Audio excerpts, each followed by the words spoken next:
नमस्कार, आप देख रहे हैं ग्लोब न्यूज झारखंड। मैं नंदिता आपके साथ। आइए नजर डालते हैं आज के समाचारों पर। एमजीएम थाना क्षेत्र से लापता 28 वर्षीय युवक के 10 दिन बाद भी कोई जानकारी नहीं मिलने से उनके माता पिता एसएसपी से गुहार लगाने पहुंचे। एमजीएम थाना क्षेत्र के मधुसूदन पुष्पांजलि कॉम्प्लेक्स ए ब्लॉक के रहने वाले राजेश्वर प्रसाद श्रीवास्तव के 28 वर्ष पुत्र राहुल श्रीवास्तव 1 अगस्त को चांडिल जाने के लिए घर से निकला था, लेकिन उसके बाद से वह घर वापस नहीं लौटा। राहुल श्रीवास्तव की मां कंचन श्रीवास्तव ने बताया कि उसका पुत्र ओला में काम करता है, जिस वजह से अक्सर ग्राहक को लेकर आना जाना करता था। 1 अगस्त को भी उसने भाड़ा लेकर चांडिल जाने के लिए कही, जिसने 1 घंटे बाद उसने वहां से एक फोटो भेजा और उसके बाद से वह लापता हो गया और मोबाइल भी स्विच ऑफ बताने लगा। इस बारे में परिवार वालों ने ओला कंपनी से बात की तो वहां से जानकारी मिली कि 1 तारीख को किसी प्रकार का ऑर्डर उसे नहीं दिया गया है, वह निजी तौर पर भाड़ा लेकर गया होगा। इसकी जानकारी परिवार वालों ने 3 अगस्त को एमजीएम थाना में देते हुए शिकायत दर्ज कराई, लेकिन 10 दिन बीत गए, उसकी कोई खोज खबर नहीं पाई गई। उसके बाद परिवार वाले अनहोनी की आशंका जताते हुए एसएसपी से पुत्र को खोज निकालने के लिए मां ने गुहार लगाई है। उन्होंने हमारे चैनल के माध्यम से शहरवासियों से आग्रह की कि किसी को भी उसके पुत्र की जानकारी मिले तो 6204758275 पर सूचना देने की कृपा करें। हम 2 तारीख को गए थे थाना, एमजीएम थाना। वो लोग बोला लड़का है, घूमने गया होगा, आ जाएगा, कल आके लिखवाइएगा। हम 3 तारीख को एमजीएम थाना में कंप्लेन किए थे, अभी तक हमको कुछ भी नहीं मिला है। हम बहुत चिंतित है। मेरा लड़का कहीं से भी खोज के आप लोग निकाल दीजिए। राहुल से 4 चक्का गाड़ी से गया है, ओला चलाता था लड़का। हम पूछे उससे कि तुम चांडिल घूमने जा रहा है या बुकिंग, तो बोला बुकिंग जा रहे हैं। यही बोल के वो घर से निकला है। इससे पहले भी कभी ऐसा नहीं, ऐसा कभी नहीं किया। ऐसा किया रहता तो हम कभी कंप्लेन ही नहीं किया। जुगसई थाना अंतर्गत प्रदीप मिश्रा चौक के पास नाले में मिला अधेड़ व्यक्ति का शव। भिक्षाटन कर सड़क पर ही जीवन यापन करता था गुजर बसर। व्यक्ति के सर पर है चोट का निशान। पुलिस पहुंची घटनास्थल पर जांच पड़ताल में जुटी है। आसपास के लोगों के अनुसार व्यक्ति सड़क के किनारे रात में सोता था। व्यक्ति कौन है, क्या नाम है, कहां का रहने वाला है, इसकी कोई जानकारी नहीं है। सुबह जब स्थानीय लोगों ने व्यक्ति के शव को नाले में देखा तो इसकी जानकारी जुगसई थाने को दी, जहां पुलिस घटनास्थल पर पहुंची और जांच पड़ताल में जुट गई। पुलिस के अनुसार जिस जगह पर व्यक्ति सोया रहता है पास में ही नाली है और नाली में गिर जाने की वजह से सर में गंभीर चोट लगी और उसकी मौत हो गई। उन्होंने कहा फिलहाल शव को कब्जे में लेकर पोस्टमार्टम के लिए भेजकर आगे की कार्रवाई की जा रही है। द्वारा वहाँ पर मिश्रा चौक पर नाक पर पड़ी है, ममता करता है। तो यहाँ पर हम लोग अपना जो करना था किए हम लोग, जब आए पोस्टमार्टम के लिए लगा हुआ उनसे तो जब मांगता पीटता है, खुलता खाता है। उम्र कितनी होती होगी अंदाज से? लगभग 55। झारखंड राज्य के प्राथमिक शिक्षक प्रशिक्षण 2020 के प्रशिक्षुओं ने जिला शिक्षा पदाधिकारी से मिलकर मंगलवार को ज्ञापन दिया, जिसमें बताया गया कि वह लोग 2 वर्ष का पाठ्यक्रम पूरा कर चुके हैं, परंतु जुलाई 2021 तक अंतिम वार्षिक परीक्षा नहीं ली गई। 2 वर्षों के पाठ्यक्रम में 3 वर्ष बीत जाने के बाद भी अंतिम वार्षिक परीक्षा नहीं हुई है, जिसके कारण सभी छात्र अपने भविष्य को लेकर काफी चिंतित है। अंतिम वार्षिक परीक्षा नहीं होने के कारण राज्य के शिक्षक नियुक्ति व टेट का फॉर्म नहीं भर पा रहे हैं। अंतिम वार्षिक परीक्षा नहीं होने के कारण कई छात्र प्रशिक्षु यूजी पीजी व आगे की पढ़ाई नहीं कर पा रहे हैं। कई प्रशिक्षु जनवरी 2021 में हुए सीटीईटी की परीक्षा में अपेयरिंग छात्र के रूप में शामिल हुए और पास भी कर चुके हैं। जिस प्रकार कोविड-19 के गाइडलाइन का पालन करते हुए 10वीं और 12वीं का प्रैक्टिकल परीक्षा एवं अन्य सभी परीक्षा हो रहे हैं, उसी प्रकार उनकी भी समस्या का समाधान निकाला जाए। सर, हम लोग का जो है सत्र, हम लोग डीएलएड के छात्र प्रशिक्षु हैं सर, और हम लोग का जो है जुलाई 2018 में सत्र स्टार्टिंग हुआ था और इसका 2 वर्ष के कोर्स जो है आपका जुलाई 2020 में पूरा हो चुका था। और इस बीच जो है कोविड-19 के लॉकडाउन की वजह से जो है एग्ज़ाम को लेकर पोस्टपोन कर दिया गया था और जुलाई 2021 भी बीत चुका है सर, लेकिन जो है हम लोग का एग्ज़ाम को लेकर कोई भी अभी आदेश नहीं निकला है। और हम लोग चाहते हैं कि 2 साल का कोर्स 3 साल बीत गया, अभी 4था साल चल रहा है और देखते देखते ये भी बीत जाएगा। तो हम लोग के बहुत से ऐसे छात्र प्रशिक्षु हैं जो आगे यूजी और पीजी की पढ़ाई करना चाहते हैं, तो इस कारण से अगर ऐसे डिले होते रहा तो हम लोग का भविष्य अंधकार में जाएगा सर। रणधीर वर्मा चौक पर अखिल भारतीय विद्यार्थी परिषद के द्वारा दूसरे दिन भी धरना स्थल पर धरना देकर धनबाद अनुमंडल पदाधिकारी सुरेंद्र कुमार को बर्खास्त करने की तथा सभी छात्राओं को जैक के द्वारा पास करने की मांग कर रहे हैं। वहीं अखिल भारतीय विद्यार्थी परिषद के महामंत्री आयुष कुमारी ने बताया कि जिस तरह से सभी छात्र शांतिपूर्ण तरीके से जैक में पास करने की मांग कर रहे थे, इसी दरमियान धनबाद अनुमंडल पदाधिकारी सुरेंद्र कुमार ने सभी छात्राओं पर बर्बरतापूर्वक लाठी जिस तरह से चलाया वह अशोभनीय नहीं है और झारखंड सरकार को धरना के माध्यम से चेताना चाहते कि ऐसे अनुमंडल पदाधिकारी को तत्काल बर्खास्त करें, नहीं तो अखिल भारतीय विद्यार्थी परिषद जब तक जैक के द्वारा अनुमंडल पदाधिकारी के बर्खास्त नहीं करेंगे तब तक लड़ाई जारी रहेंगे। आगे अभी शांतिपूर्ण तरीके से सरकार से अपनी मांगों को मांग कर रहे हैं, नहीं तो आगे अखिल भारतीय विद्यार्थी परिषद अपना हक छीनने का भी प्रयास करेंगे। बन्ना गुप्ता जी से मिलने जब जा रही थी तो उनकी यह मांग थी कि सभी बच्चों को जिस प्रकार पास किया गया है आधे बच्चों को, उसी प्रकार सभी को पास कर दिया जाए। ये मांग लेकर वो बन्ना गुप्ता के पास गई थी, लेकिन उस वक्त लाठी चार्ज कर दिया गया एसडीएम के द्वारा और बर्बरतापूर्वक मारा गया छात्राओं को। तो हम सबसे पहले तो राज्य सरकार से ये मांग करते हैं कि ऐसे एसडीएम को जिनकी मानसिकता पुरुषार्थ मानसिकता जो झलक रही है, उनको यहाँ से हटकी मांग ये है कि सभी बच्चों को पास कर दिया जाए या सभी बच्चों का नए सिरे से एग्जाम लिया जाए। आगामी 15 अगस्त 75वें स्वतंत्रता दिवस की धनबाद जिला प्रशासन के होने वाले कार्यक्रम को लेकर मंगलवार सुबह धनबाद के गोल्फ ग्राउंड में रिहर्सल किया गया, जिसमें पुलिस जवानों की कई टुकड़ियां शामिल थी। इस दौरान झंडा तोलन, परेड, मार्च पास्ट सहित बच्चों के द्वारा स्वतंत्रता गान का रिहर्सल किया गया। धनबाद पुलिस के जवान गोल्फ ग्राउंड मैदान में कई टुकड़ों में बटे हुए थे और पूरे कार्यक्रम की तैयारी की और घंटों तक पुलिस के जवान तैयारी को लेकर पसीना बहाए। बता दें कि धनबाद जिला प्रशासन के द्वारा धनबाद के Randhir Verma stadium golf ground मैदान में मुख्य कार्यक्रम का आयोजन किया जाता है, जिसे लेकर पुलिस के जवानों के द्वारा मंगलवार से तैयारियां शुरू कर दी गई। कार्यक्रम का रिहर्सल के बाद गोल्फ ग्राउंड मैदान को तिरंगा से सजाया जाएगा और रंग रोगन कर मैदान को खूबसूरत बनाया जाएगा। ऐसे 15 अगस्त के कार्यक्रम को लेकर सांस्कृतिक कार्यक्रम और दर्शकों की उपस्थिति को लेकर अभी तक गाइडलाइन नहीं आई है।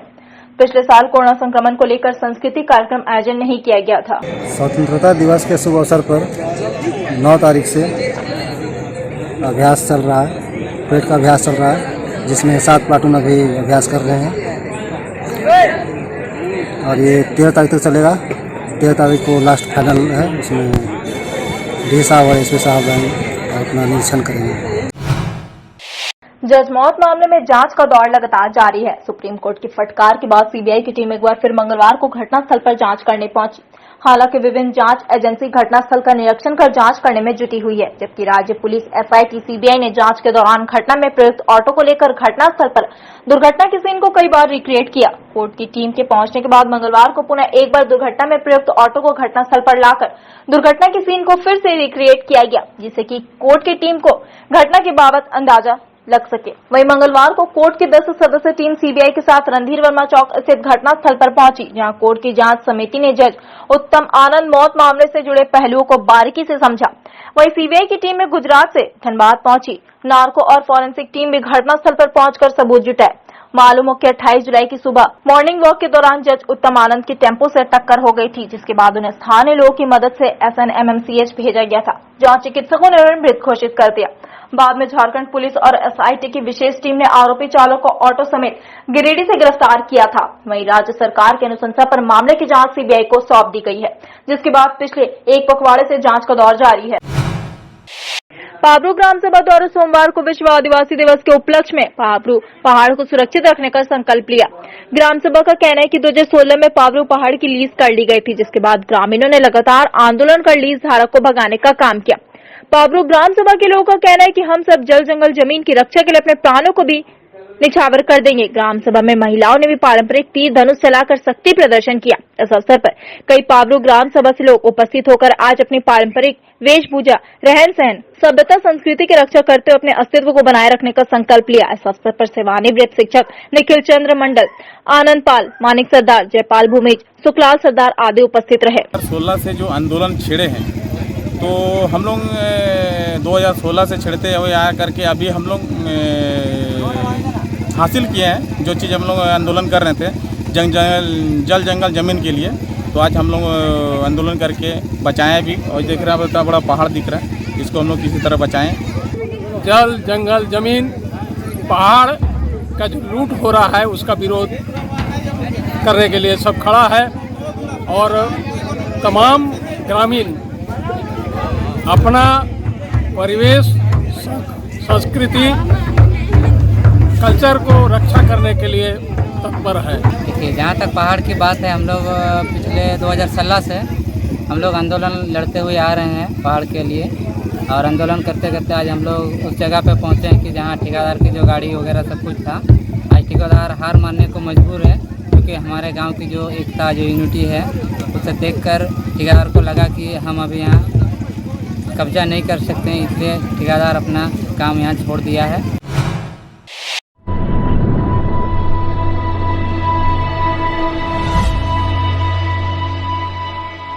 JSR on Wheels introducing one-way ride.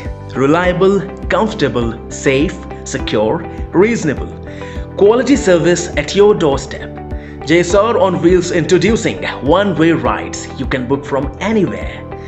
JSR on Wheels के साथ जुड़कर अपने सफर को सुहाना बनाएं और सफर का आनंद उठाएं, क्योंकि हम अपने कस्टमर्स की सेफ्टी का पूरा ख्याल रखते हैं।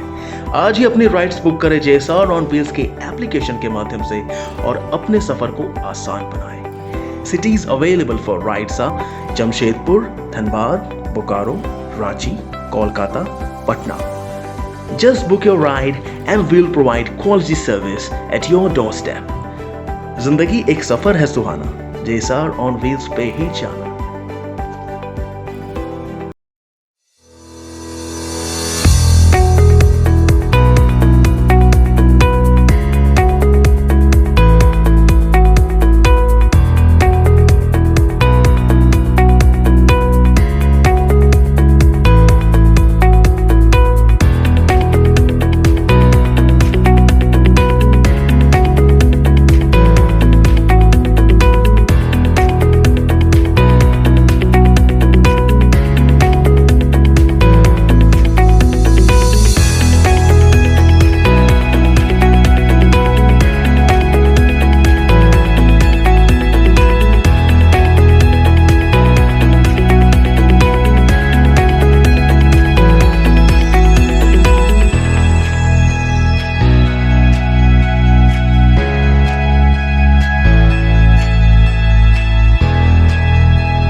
सरायकेला जिले में बालू का अवैध खनन धड़ल्ले से हो रहा है। स्थानीय प्रशासन की मिलीभगत से नदियों से बालू का उठाव जारी है। वैसे गुप्त सूचना के आधार पर सरायकेला एसपी ने चौका थाना क्षेत्र में छापेमारी कर 11 हाइवा को जब्त किया है। उधर एसपी के आदेश पर चौका थाना क्षेत्र में छापेमारी की गई। थाना की बालू के कागजात मांगे गए, जिस पर किसी कागज नहीं दिया गया। उधर चौका थाना के सामने सभी गाड़ी को जब्त किया गया है। अब सवाल यह उठता है कि आखिर यह बालू आया कहां से?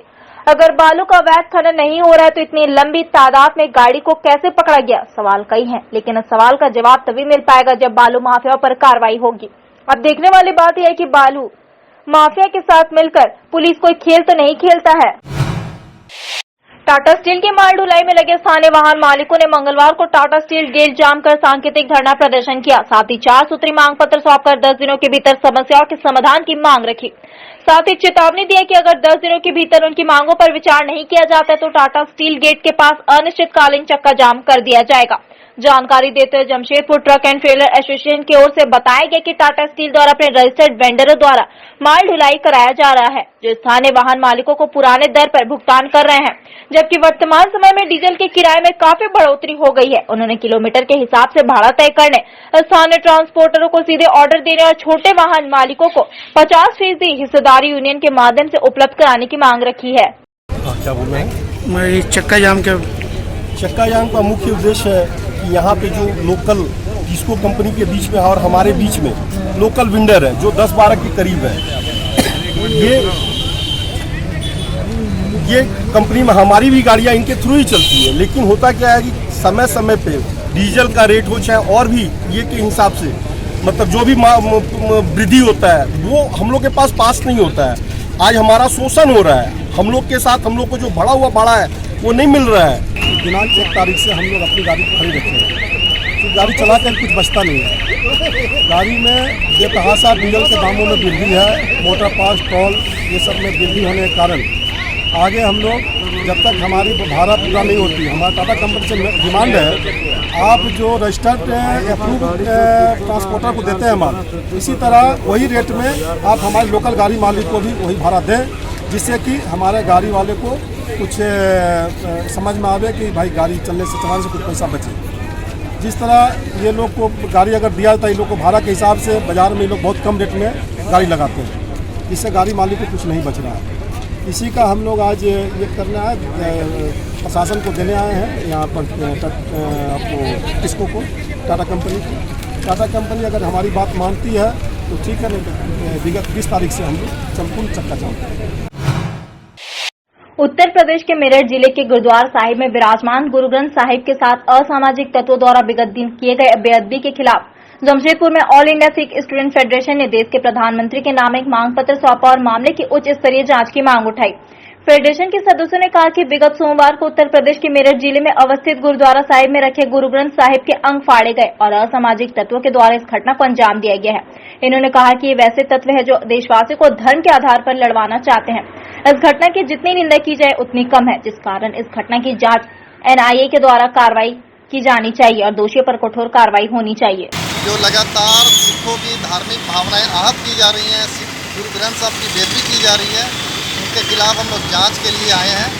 और जो लगातार जो भारत का जो स्वार्थपूर्ण वातावरण है उसको साजिश के तहत जो एक वातावरण खराब किया जा रहा है और आपस में लड़ाने की साजिश जो रची जा रही है उसके खिलाफ हम लोग एक ज्ञापन सौंपने आए और हम ये मांग करते हैं कि जो कल मेरठ में घटना हुई है उसकी जांच जो है NIA के द्वारा की जाए, ना कि CBI और ना ही CID के माध्यम से की जाए। हमें NIA के ऊपर भरोसा है कि जल्द से जल्द जो है जो आरोपी हैं, जो जिन्होंने असामाजिक तत्वों ने जो ये घटना को अंजाम दिया है, जल्द से जल्द गिरफ्तार हों। ये साजिश जो की जा रही है लगातार लड़ाने की, वो बेनकाब हो। जोजोबेड़ा पावर प्लांट बस्ती के लोगों ने उपायुक्त कार्यालय का घेराव कर जोरदार प्रदर्शन किया और जिला प्रशासन से जोजोबेड़ा में सामुदायिक भवन का निर्माण और MGM अस्पताल में बस्ती वासियों के लिए बेड सुनिश्चित करने की मांग की। आपको बता दें कि जोजोबेड़ा में सीमेंट प्लांट और टाटा स्टील का पावर प्लांट है, उसके बावजूद भी बस्ती के लोग मूलभूत सुविधा से वंचित है। वहीं स्थानीय लोगों ने मूलभूत सुविधा की मांग को लेकर उपायुक्त से मुलाकात कर अविलंब सामुदायिक भवन के साथ स्वास्थ्य व्यवस्था दुरुस्त करने की मांग की। आपको बता दें कि इस इलाके में न स्कूल है और न ही अस्पताल, लोगों को MGM अस्पताल आना पड़ता है, जबकि जोजोबेड़ा से MGM अस्पताल की दूरी लगभग 10 किलोमीटर है। ऐसे में आदमी कहीं बीमार पड़ जाए, समय पर अस्पताल में न पहुंच सके, काल के गाल में समा जाते हैं। उधर इन लोगों ने साफ तौर पर यह प्रशासन से मांग है कि स्थानीय कंपनी को मूलभूत सुविधा CSR के तहत बहाल करने का आदेश दे। दो मांग को लेकर उपायुक्त महोदय के पास आए हैं। प्रथम हमारे नाम है नीचे टोला कृष्णनगर जोजोबेड़ा में सामुदायिक भवन नहीं है, जिसके क्षेत्र के निवासियों को कोई भी सामाजिक धार्मिक आदि आयोजन करने में समस्या का सामना करना पड़ता है। हम लोग उपायुक्त महोदय से अनुरोध कर रहे हैं जल्द से जल्द शीघ्रता से जिला योजना समिति से उक्त स्थल के लिए सामुदायिक भवन की योजना को स्वीकृति देकर निर्माण कार्य शुरू करा जाए। द्वितीय हमारे मांग है MGM अस्पताल की दशा स्थिति को सुधार करा जाए। MGM अस्पताल हमारे कोल्हान की मुख्य सरकारी अस्पताल है, जिसमें हमारे परिवार एवं स्वयं में भी इलाजरत होता हूँ, जिसके इमरजेंसी वार्ड की स्थिति बिल्कुल ही बेहतर नहीं है। ना ही बेड एवं ना ही मेडिकल उपकरणों की स्तर बेहतर नहीं है। इमरजेंसी वार्ड की शौचालय की स्थिति समरंदगी की जैसे बात की स्थिति है। होमगार्ड ना केवल गेट पर रहे बल्कि हर चिकित्सा विभाग पर रहे। सरकारी कोष पर स्वास्थ्य के प्रति कोई भी कोताही ना करी जाए। और मैं चाहता हूँ साफ सफाई जो है निरंतर जितने भी अवस्था अनुसार हो उसके अनुसार बार में व्यवस्था कराने की कृपा करी जाए। और रोगियों को जो ब्रेकफास्ट, दोपहर के खाने एवं रात्रि को जो भोजन मिलती है उसकी गुणवत्ता को बढ़ाया जाए। हम लोग चाहते हैं कोल्हान का मुख्य सरकारी अस्पताल MGM हो, एकदम बिल्कुल सुदृढ़ीकरण हो, बिल्कुल बेझिझक निश्चित होकर व्यक्ति वहां पर एडमिट हो जाए। टाटा स्टील द्वारा ट्रेड अप्रेंटिस को लेकर फॉर्म निकाला गया है, जिसमें टाटा स्टील ने साफ शब्दों में कह दिया कि बाहरी व्यक्ति भी इस परीक्षा में शामिल हो सकते हैं। लेकिन झारखंड मुक्ति मोर्चा के जिला कमेटी और कोल्हान के विधायकों ने टाटा स्टील के इस ऐलान का विरोध किया है और कहा है झारखंड में जो बहाली होगी उस बहाली में सिर्फ झारखंड के लोगों को ही स्थान मिलना चाहिए। बाहरी लोगों को अगर स्थान मिलेगा तो उसका पुरजोर विरोध होगा। उधर टाटा स्टील के द्वारा लिए जाने वाली परीक्षा के खिलाफ झारखंड मुक्ति मोर्चा सड़क पर है।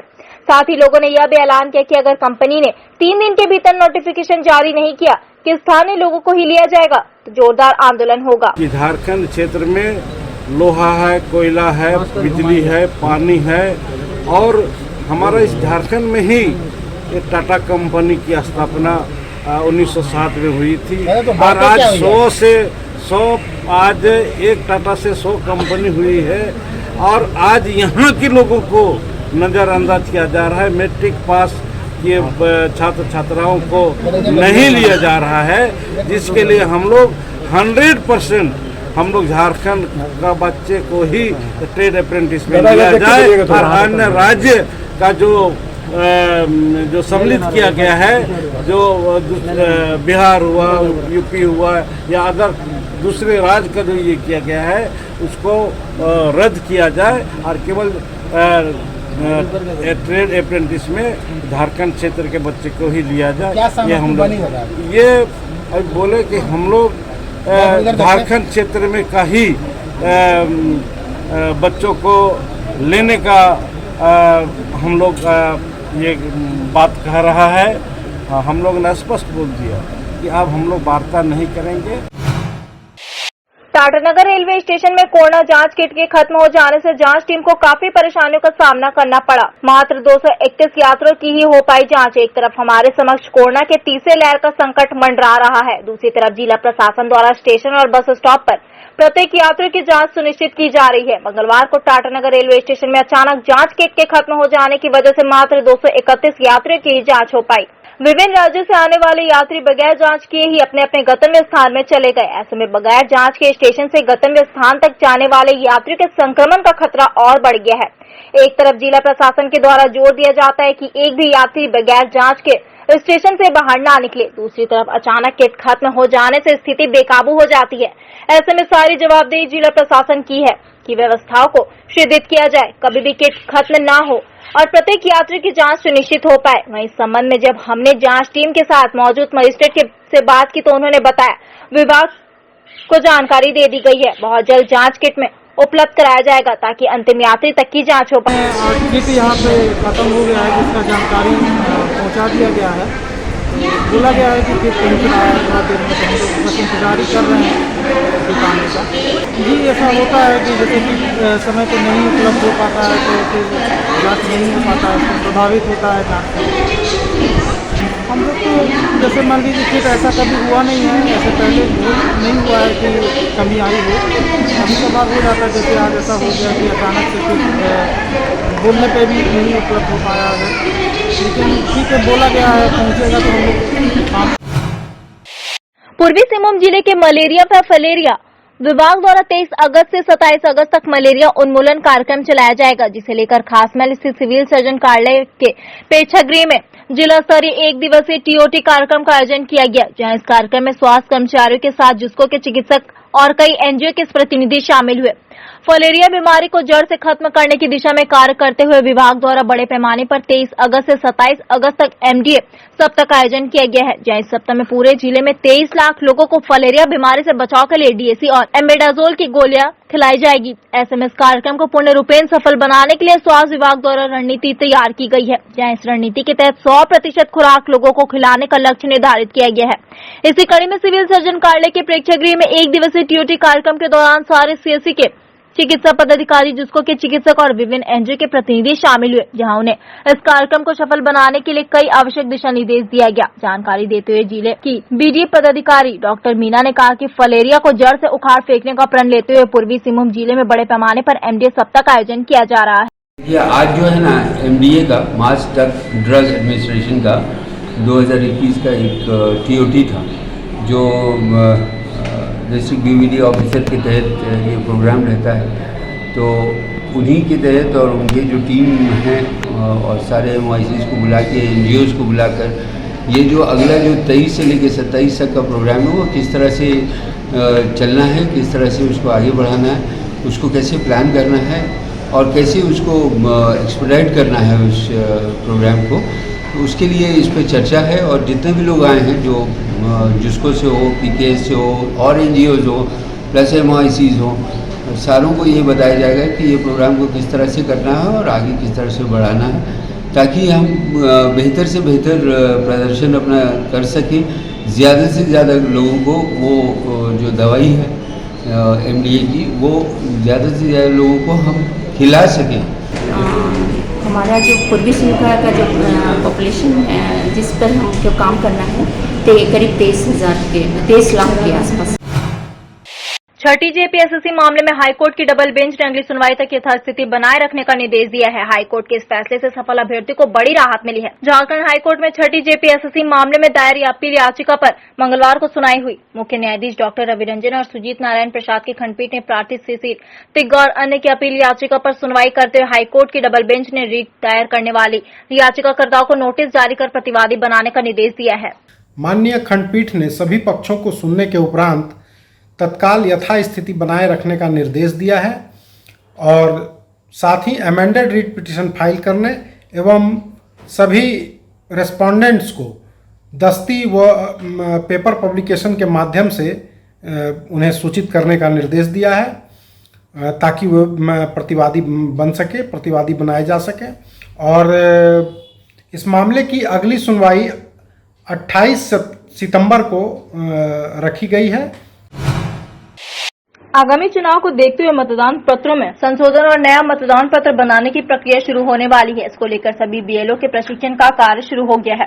जमशेदपुर में मंगलवार से जमशेदपुर में जिले के सभी बीएलओ और सुपरवाइजर के लिए प्रशिक्षण शिविर की शुरुआत हुई। जमशेदपुर में 293 बीएलओ है।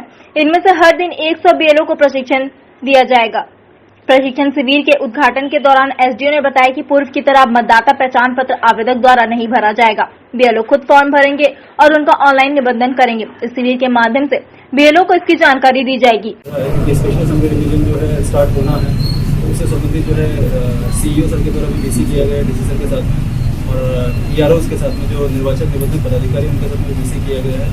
मेन उद्देश्य यही है कि जितने से ज्यादा फॉर्म कलेक्ट कर सके और चूंकि सारा जो भी बीएलओ को फॉर्म देना है वो अब गरुड़ा ऐप के थ्रू देते हैं। पहले ऐसा होता था कि मैन्युअली फॉर्म कलेक्ट करके और इलेक्शन ऑफिस में लाके देते थे, अब वो नहीं होगा, सारा गरुड़ा ऐप के थ्रू हो रहा है। तो गरुड़ा ऐप के लोगों को ट्रेनिंग भी दी गई है, जैसे लोग खुद ही फॉर्म चाहे फॉर्म 6 हो, चाहे फॉर्म 7 हो, चाहे फॉर्म 8 हो, कलेक्ट करके लोग उसको ऑनलाइन कर सकें, उसके लिए इनको ट्रेनिंग दी गई है सारे सुपरवाइजर को दिए गए।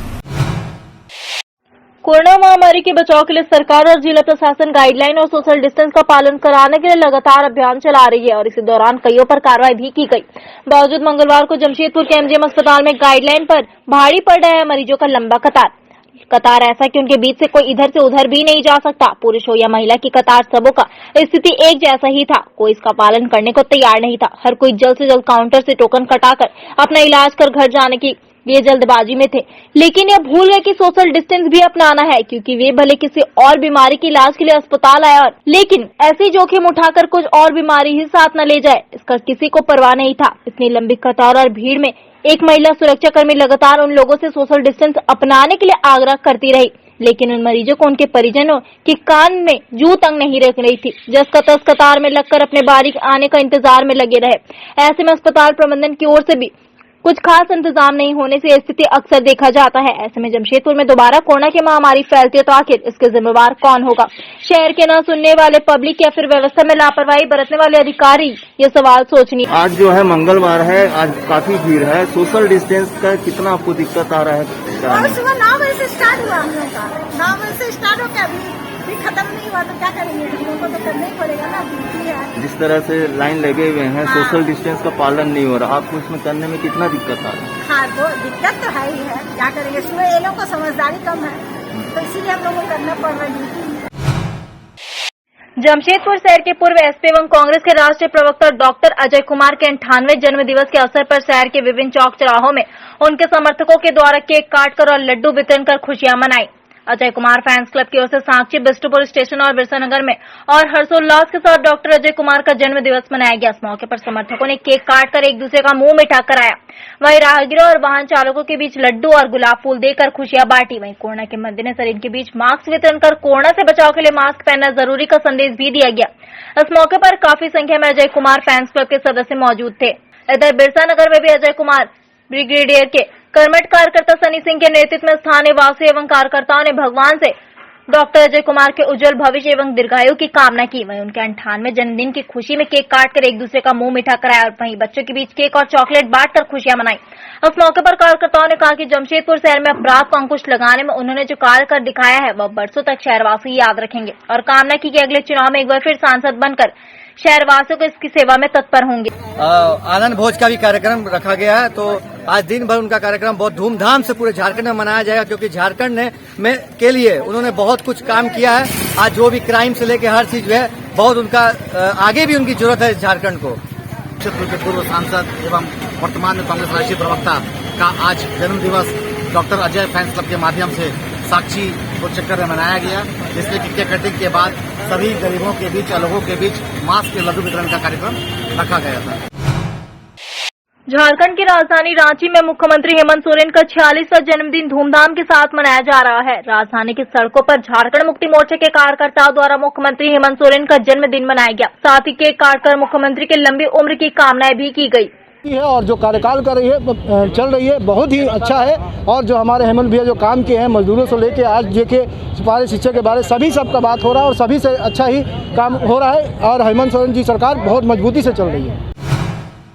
झारखंड की राजधानी रांची के मोराबादी मैदान में हजारों छात्र अपने नियुक्ति की मांग और रोजगार की मांग को मोराबादी बापू वाटिका से नारेबाजी करते हुए झारखंड सरकार के मुखिया हेमंत सोरेन का आवाज घेरने निकले हैं, पर इन्हें मोराबादी बापू वाटिका पास ही रोक दिया गया। इन अभ्यर्थियों में पंचायत सेवा संघ, जिला सहायक पुलिस बल, जेटेट अभ्यर्थी, झारखंड सशस्त्र बल, पुलिस संगठन ऐसे कई और अभ्यर्थी है जिनकी नियुक्ति नहीं हो पाई। ये तमाम अभ्यर्थी जिन्होंने प्रदेश सरकार द्वारा आयोजित प्रतियोगिता परीक्षा को उत्तीर्ण कर चुके हैं, पर पिछले कुछ वर्षों से इन्हें नियुक्ति पत्र की जगह केवल आश्वासनों का लॉलीपॉप प्रदेश सरकारों द्वारा थमाया जा रहा है, चाहे किसी भी सरकार सत्ता में हो। ऐसे में ये सारे अभ्यर्थियों ने आज मुख्यमंत्री हेमंत सोरेन के 46वें जन्मदिवस के अवसर पर अपने पूर्ण घोषित कार्यक्रम के अनुसार मुख्यमंत्री आवास का घेराव करने निकले थे, पर इन्हें पुलिस प्रशासन के दम पर मोराबादी मैदान में रोका गया, जहां ये अभ्यर्थी लगातार हेमंत सोरेन हाय हाय प्रदेश सरकार होश में आओ, भीख नहीं हम अपना हक मांगते। वहीं दूसरी ओर आंदोलनरत कुछ छात्रों की तबियत भी खराब हुई, जिसे प्रशासन के सहयोग से आंदोलन स्थल से हटाकर अस्पताल पहुंचाया गया। वहीं मौके पर झारखंड जिला पुलिस, रैपिड एक्शन पुलिस के जवान भी मौजूद है। मौके पर अभ्यर्थी ने मुख्यमंत्री के 46वें जन्मदिवस पर केक काट उन्हें अपनी पीड़ा बताई। हम लोग पहले ही सूचना कर चुके हैं हेमंत सोरेन जी को कि अब हमारा वादा कीजिए, नहीं तो झारखंड के छात्र उग्र होंगे और इसका जिम्मेवारी खुद स्वयं माननीय मुख्यमंत्री हेमंत सोरेन होंगे। लेकिन आज पूर्व निर्धारित कार्यक्रम के अनुसार हम लोग आ रहे हैं और चारों तरफ जो है कि पुलिस को आगे कर दे रही है। इससे साफ जाहिर होता है कि सरकार डर गई है, क्योंकि जब जब सरकार डरती है पुलिस को आगे करती है और आने वाले तमाम हमारे सरायकेला से पूर्वी सिंहभूम, पश्चिमी सिंहभूम, जामताड़ा, देवघर, पाकुड़, गिरिडीह, हजारीबाग, बोकारो, धनबाद, पाकुड़, पलामू, तलामू हर जगह से आ रहे हैं, सबको रोका गया है। आज इतना बड़ा जन्मदिन है, आपका जश्न का दिन है, उत्साह का दिन है और इतना बड़ा पाप किया है, आपको कभी बेरोजगारी युवा मांग माफ नहीं कर सकते हैं, क्योंकि हमारा मांग क्या है, हम अपना रोजी रोटी मांग रहे हैं, आप जन्मदिन का पार्टी दे रहे हैं, हम पेंडिंग नियुक्ति क्लियर करने की बात कर रहे हैं। आगे का जो रणनीति है, अगर सरकार आज नहीं बात मानती है, अगर पुलिसिया तनाशाही दिखाती है, तो हम लोग आंदोलन को जारी रखेंगे और जब तक हम मुख्यमंत्री हेमंत सोरेन आके हम लोग से वार्ता नहीं कर देते तब तक ये आंदोलन रुकने वाला नहीं है। आज हम लोग चाहे जल भरो अभियान हो, चाहे यहाँ पे लाठी चार्ज करने की बात हो, कपार फोड़वाने की बात हो, आज हम लोग फोड़वाने के लिए तैयार है। लेकिन पुलिस प्रशासन जो यहाँ पे दबोगाई दिखा रही है, जो सरकार तनाशाही दिखा रही है, पुलिस के दम पर या पुलिस के डंडे के दम पर जो छात्रों को रोकने का काम कर रहे हैं, ये हम लोग सफल नहीं होने देंगे। आज हम लोग आगे बढ़ के दिखाएंगे। परसुरी प्रमोद नगर में 100 केवी की जगह 200 केवी का ट्रांसफार्मर लगाने, बंद पड़े ट्रांसफार्मर को जल्द चालू करने, परसुरी क्षेत्र के अंतर्गत आने वाले विभिन्न टोला मोहल्ला में बिजली से संबंधित समस्याओं को जल्द से जल्द दूर करने, जर्जर खंभों को अविलंब बदलकर नए खंभे लगाने। कुछ क्षेत्रों में अर्थिंग का तार जर्जर स्थिति में है, जिससे दुर्घटनाओं की संभावना बनी रहती है। इन सभी मांगों को लेकर आजसू पार्टी के जिला उपाध्यक्ष मानिक मालिक के नेतृत्व में प्रतिनिधि मंडल झारखंड विद्युत वितरण विभाग के कार्यपालक अभियंता के कार्यालय पहुंच प्रदर्शन किया और इन सब मांगों से संबंधित एक मांग पत्र कार्यपालक अभियंता को सौंपा। जानकारी देते हुए जिला उपाध्यक्ष मानिक मालिक ने बताया कि बिजली से संबंधित समस्याओं के निवारण के लिए कुछ महीने पहले कार्यपालक अभियंता को एक ज्ञापन सौंपकर जल्द से जल्द समस्याओं को दूर करने की मांग की गई थी। बावजूद इसके समस्याएं जस की तस बरकरार है। उन्होंने कहा पुनः समस्याओं को दूर करने के लिए कार्यपालक अभियंता से मुलाकात की गई और 5 दिनों का समय दिया गया। इन 5 दिनों के अंदर अगर विभाग द्वारा कोई कार्रवाई नहीं की गई तो सड़क पर उतरकर आंदोलन के लिए सभी बाध्य होंगे, जिसकी जवाबदेही विभाग की होगी। कुलदीप साहब बोले हैं कि इसमें हम जल्द से जल्द करते हैं, देखते हैं। उसके बाद बहुत से जगह ऐसा है जैसे हलुदबनी बनर्जी लकड़ी टाल के पास बिजली का पोल जो है वो खंभा पे लटक रहा तार, जो जर्जर अवस्था, कभी भी दुर्घटना घट सकती है। तो ये आश्चर्य का बात है, 1 साल पहले भी हमने मांग को रखा, अभी तक बोलता है कि पुल ही नहीं आया। ये झारखंड सरकार किस तरह का कार्य कर रही है, जो झारखंड में अभी पोल की व्यवस्था नहीं हो पा रही, ये बहुत ही चिंता का विषय है। क्योंकि ये गंभीर मामला है, अगर इस पे ध्यान नहीं दिया जाएगा तो कभी भी किसी तरह का दुर्घटना हो जाएगी।